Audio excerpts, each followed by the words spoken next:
안녕하세요. 그날의 멍냥입니다. 오늘도 마음을 울리는 한 편의 이야기를 전해드립니다.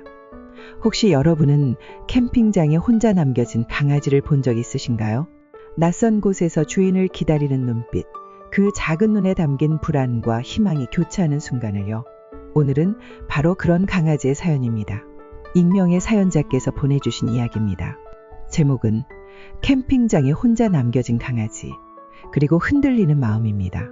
처음 그 강아지를 본 건 여름 휴가로 떠난 한적한 캠핑장이었어요. 밤이 깊어갈 무렵 주변 텐트들이 하나둘 불을 끄고 조용해졌을 때쯤이었죠. 은은한 모닥불 앞에서 책을 읽고 있는데 멀리서 작게 들려오는 강아지 울음소리가 있었어요. 낮게 깔린 듯한 외로움이 담긴 그 소리에 나는 자연스레 고개를 들었어요. 그리고 캠핑장 한쪽 비워진 텐트 앞에 조그맣고 하얀 강아지가 주저앉아 있었죠. 털은 살짝 엉켜 있었고 눈빛은 초조함으로 가득 차 있었어요. 다음 날 아침 나는 그 강아지를 다시 찾았어요. 혹시 주인이 나타나지 않았을까 싶어서요. 그런데 텐트는 여전히 비어 있었고 강아지는 그 자리에 그대로 있었어요. 밤새 떠난 건 아닐까 걱정했지만 그 작은 생명은 그 자리에서 밤을 견디고 있었던 거예요. 나는 캠핑장 관리인에게 물어봤어요. 저기 있던 텐트, 주인분 떠나셨나요? 관리인이 대답했죠. 어제 오후에 짐 정리하고 떠났어요. 근데 강아지는 처음 보는데요. 그 말을 듣는 순간 가슴이 철렁 내려앉았어요. 이 강아지는 캠핑장에 버려진 게 아닐까 그런 생각이 들었어요. 강아지는 멀리서 사람만 지나가도 꼬리를 흔들었어요. 그리고 발소리가 가까워지면 자리에서 벌떡 일어나 뛰어가다가 사람이 멈추거나 자신을 그냥 지나치면 다시 돌아와 자리에 웅크리고 앉았죠. 그 모습은 마치 혹시 우리 주인님이 돌아오진 않을까 하는 마음이 가득 담겨 있었어요. 나는 그날 밤 강아지 옆에서 함께 있었어요. 작은 간식과 물을 챙겨주고 조심스럽게 다가갔죠. 강아지는 겁을 내지 않았어요. 오히려 살짝 몸을 부르르 떨면서도 내 손에 코를 대며 냄새를 맡았어요. 그리고 꼬리를 천천히 흔들었죠. 그날 밤 강아지는 내 무릎 위에 머리를 얹고 잠이 들었어요. 잠든 얼굴에는 피곤함과 슬픔이 뒤섞인 표정이었죠. 한참을 그렇게 있다가 새벽녘에 나는 살짝 눈을 떴어요. 강아지는 내 옆에서 조용히 누워 있었고 가끔 잠꼬대를 하듯 킁킁거리며 작은 발을 움직였어요. 강아지는 푸들이었고 곱슬곱슬한 털과 똑똑한 성격, 그리고 사람을 좋아하는 애정 깊은 아이들이죠. 특히 푸들은 낯선 곳에 남겨지는 것에 민감하고 주인의 감정을 잘 읽는 아이로 알려져 있어요.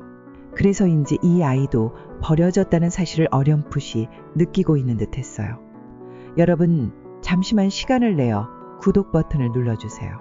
그 작은 행동 하나가 누리처럼 길 위에서 주인을 잃은 아이들에게 세상은 여전히 따뜻하다는 희망을 전할 수 있습니다. 우리의 공감과 연대가 모든 것을 잃은 한 아이를 구할 수 있다는 사실을 기억해 주세요. 다음 날 나는 강아지를 데리고 근처 동물병원에 갔어요. 칩을 확인했지만 등록된 정보는 없었고 주인을 찾기 위해 캠핑장 주변 마을 게시판과 온라인 커뮤니티에도 글을 올렸어요. 하지만 며칠이 지나도록 아무도 연락이 오지 않았어요. 그 사이 강아지는 나와 조금씩 가까워졌어요. 산책을 나가면 항상 내 발 옆에 바짝 붙어 다녔고 밤이 되면 꼭 내 옆자리 이불 위에 자리를 잡고 동그랗게 말려 잠이 들었죠. 또 하나, 강아지는 자주 나를 향해 앞발로 톡톡 치며 무언가를 요청했어요. 장난감을 물어다 내 무릎 위에 올려놓고 가만히 나를 쳐다보기도 했죠. 산책을 나갈 시간이 가까워지면 현관 앞에 먼저 가서 앉아 기다리는 모습도 자주 보였어요. 나는 그 행동들에서 이 아이가 누군가와 함께했던 기억, 매일 정해진 루틴 속에서 살아가던 시간들을 느낄 수 있었어요. 행복했던 누군가와의 시간들이 보이는 듯 했어요. 나는 마음을 정했어요. 이 아이를 입양하자고. 어쩌면 누군가 돌아올 수도 있지만 그게 언제일지 모르는 일이니까요. 강아지의 이름은 누리라고 지었어요. 세상을 다시 믿을 수 있게 해주고 싶은 마음에서요. 하지만 마음 한구석은 늘 무거웠어요. 혹시라도 진짜 주인이 나타난다면 나는 이 아이를 보내줘야 할까? 누군가는 말하겠죠. 당연히 주인에게 돌려줘야 한다고.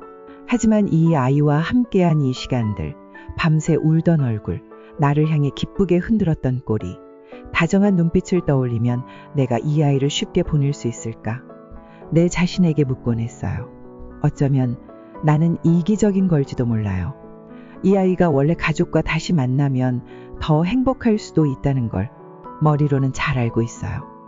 그래서 온라인 커뮤니티에도 글을 올리고 근처 가게 게시판에도 전단을 붙였지만 마음 한쪽에서는 누군가 나타나지 않기를 바라고 있었던 것 같아요.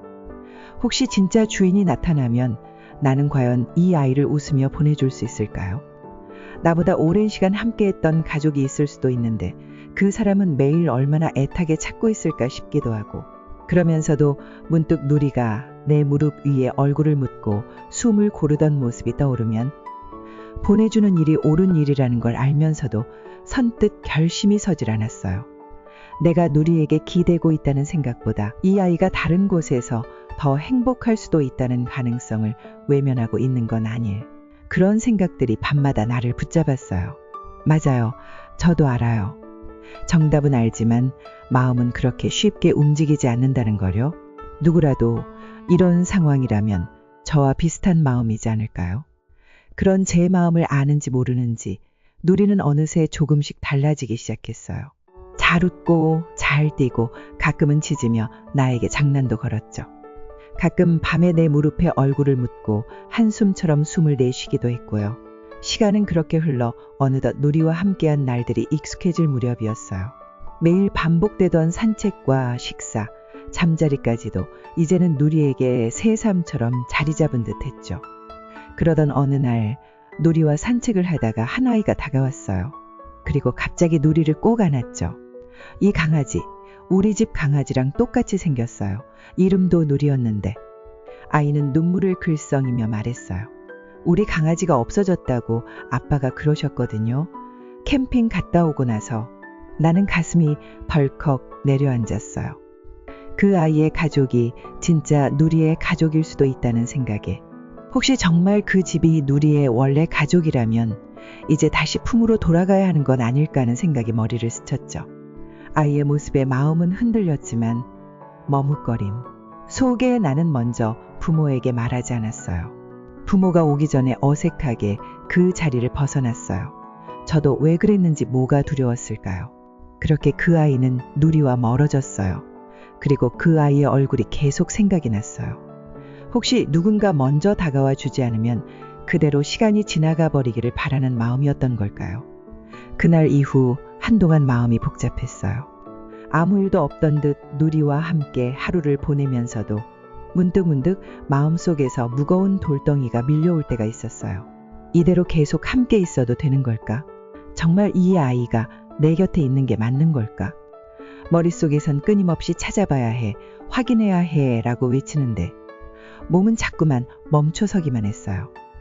혹시라도 진짜 가족이 나타나면 내가 품고 있던 이 따뜻함이 사라질까 두려웠던 걸지도 모르겠어요. 하지만 그렇게 외면하고만 있을 수는 없었어요. 누리와 함께한 시간이 길어질수록 어디선가 이 아이를 기다리고 있을지도 모를 누군가의 마음이 더 또렷하게 다가왔거든요. 혹시 강아지를 잃어버린 그 가족은 지금도 매일 밤 누군가의 털뭉치를 그리워하고 있을지도 모르잖아요. 결국 나는 용기를 냈어요. 낼 수밖에 없었어요. 하지만 그 아이를 다시 찾는 일은 생각보다 쉽지 않았어요. 이름도 연락처도 알 수 없던 그 아이를 다시 만나기 위해 나는 누리와 함께 우리가 처음 만났던 그 공원을 같은 요일, 같은 시간에 여러 번 찾아갔어요. 혹시 우연이라도 마주칠 수 있을까 하는 마음으로요. 며칠이 지나고 거의 포기하려던 찰나 다시 그날처럼 누리와 산책을 하던 중 익숙한 실루엣이 보였어요. 작은 손을 꼭 쥔 채 엄마와 걷고 있던 아이. 가슴이 쿵 내려앉았고 나는 조심스레 다가갔어요. 그리고 마침내 용기를 내어 조심스럽게 이야기를 꺼냈죠. 누리와 함께 지낸 시간, 처음 만났던 캠핑장의 위치, 강아지가 보여준 행동들까지 하나하나 설명했어요. 그 아이의 부모는 놀란 눈으로 내 말을 들었고 부모가 가지고 있던 누리 사진을 확인하고 캠핑장 위치도 비교했어요. 결국 그 가족이 다녀온 캠핑장은 다른 지역이었지만 강아지의 털색과 체형은 누리와 정말 똑같았어요. 하지만 가까이에서 다시 보니 그 집의 누리는 한쪽 귀가 살짝 접혀 있었고 목덜미 쪽 털이 약간 붉게 물들어 있는 특징이 있었어요. 우리 누리는 양쪽 귀가 반듯하게 서 있었고 목 주변 털도 희고 깨끗했죠. 작은 차이였지만 강아지를 오래 키워본 사람이라면 분명히 느낄 수 있는 차이였어요. 그제야 우리는 서로 다른 강아지라는 걸 확신할 수 있었어요. 그제야 나는 안도의 숨을 내쉬었고 아이의 부모도 미안한 마음을 전하며 따뜻하게 웃어주었어요. 그 순간 느꼈어요. 주인을 찾아주는 게 옳다는 걸 알면서도 그 마음을 실천으로 옮기는 게 얼마나 어려운 일인지. 하지만 결국 내가 해야 했던 일이라는 것도요. 혹시라도 누리를 다시 데려가겠다고 하면 나는 어떻게 해야 하나 밤잠을 설쳤거든요. 이제 누리는 밤마다 내 무릎에 턱을 괴고 자는 게 더 익숙해졌고 식사 시간이 되면 내 눈을 보며 꼬리를 흔들어요. 또 종종 내 발 위에 턱을 얹고 졸다가 깊은 잠에 빠지곤 하죠. 요즘 누리는 자주 내 눈을 오래 바라봐요. 그 눈빛엔 예전처럼 불안함도 어딘가를 기다리는 표정도 없어요. 그저 지금 이 순간 나와 함께 있다는 사실에 편안함을 느끼는 듯 했죠. 아마 이제는 나를 진짜 가족이라 믿고 있는 건지도 모르겠어요.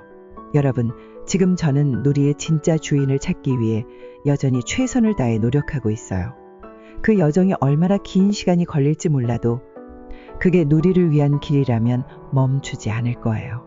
만약 언젠가 누리가 원래의 가족 품으로 돌아가게 된다 해도 전 이제 알아요. 그 만남 역시 누리에게는 소중하고 따뜻한 사랑이라는 것을요. 저는 그냥 오늘 하루하루를 지금 누리와 함께하는 이 시간을 소중하게 마음속 깊이 간직하고 있어요. 문득 누리를 처음 만났던 그날이 떠올라요. 모닥불 너머에서 조용히 울던 그 눈빛, 낯선 곳에서 주인을 기다리던 그 떨림. 그때의 누리는 말없이도 많은 것을 이야기하고 있었어요. 혹시 강아지가 이상한 행동을 하더라도 그 안엔 이유가 있을지 몰라요. 무언가를 그리워하거나 기억하거나 혹은 잊으려는 몸짓일지도요. 강아지가 장난감을 가져오는 이유, 발로 살짝 건드리는 이유, 식사 시간에 눈을 맞추는 이유. 그 모든 행동 속엔 사랑이 숨어 있는 것 같아요. 지금 여러분도 누리의 진짜 주인을 찾을 수 있기를 바라고 계시다면, 그리고 이 이야기가 마음에 닿으셨다면 누리의 이야기가 더 많은 사람들에게 알려질 수 있도록 좋아요 꼭 부탁드려요. 여러분의 좋아요 하나하나가 주인을 잃은 아이들에게 다시 희망이 될 수 있습니다. 구독과 알림 설정도 잊지 말아주세요. 당신의 하루가 그 아이에게는 전부입니다. 그럼 전 이만 물러갑니다. 감사합니다. 오늘도 힘내세요.